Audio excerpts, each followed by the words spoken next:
দুধটা খাও তো। তুমি দিন দিন কেমন দুর্বল হয়ে যেতেছো। এখন মূল্যেই বাঁচে, যার সংসারে শান্তি নাই হ্যাঁ আর দুর্বল কি সবল কি। মা তোমার একটা কথা কই, জবা তার ভুল বুঝতে পারছে, সে তার ভুলের জন্য আমার কাছে ক্ষমাও চাইছে। আমি বিশ্বাস করি না। জবা এখন বদলাই গেছে, ওর মনের মধ্যে যে একটা আসল স্বজন বাসা বাঁধছিল, কোনো না কোনো কারণে আল্লাহ তার হেদায়েত দান করছে, আমার কাছে ক্ষমা চাইছে। মা তুমি তারে ক্ষমা করে দাও। ক্ষমা কি মুখের থেকে আহে রে, ক্ষমা আহে অন্তর থেকে। জবা যদি ভালো হয় ওর আচার ব্যবহারে আমি ওরে ক্ষমা করে দেব। আপনি আমারে ক্ষমা করে দেন, আমি আপনার কথা দিতেছি, আপনার সংসার আমি আপনার মতো আগলায় রাখবো। দেখছো মা, কইছি না জবার আগের জবা নাই, ও বদলাই গেছে। তুমি আমাকে দোয়া করে দাও, আমরা সুখী হব।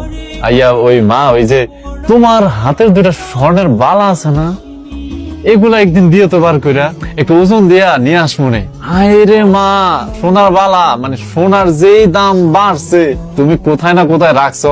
আমার হাতের বালা আছে তোরে কে কইছে? তুমি না আমার বলতা যে এই যে তোমার কাছে আছে।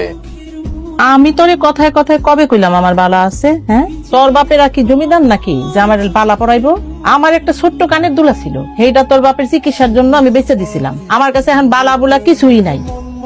এই দুধটা তুমি খাও, আমার আর সুস্থ সবল হন লাগবে না। আবুল ভাই, এক প্যাকেট বিস্কুট দাও তো। বিস্কুট নিবি? হ্যালো ভাইয়া, আপনারা যেন কোথাও দেখছি। কি বলেন, আমারে কোথায় দেখবেন? আমি আজকে প্রথম আপনাদের গ্রামে আসছি, থাকি দেশের বাইরে। না, আপনার এই শার্টটা কোথায় যেন দেখছি, কিন্তু মনে পড়তেছে না। আবুল ভাই, বিস্কুটটা দাও। আপনি এভাবে তাকায় আছেন কেন? না, আপনারা তো আমারও অনেক চেনা চেনা লাগতেছে। মানে এই কয়দিন ধরে আপনার এই গ্রামের ভিতরে একটু পদচারণা চলতেছে মনে হচ্ছে। আমি হইলাম বিশিষ্ট স্বর্ণ ব্যবসায়ী সিরাজুল আহমেদের একমাত্র ছেলে মনসুর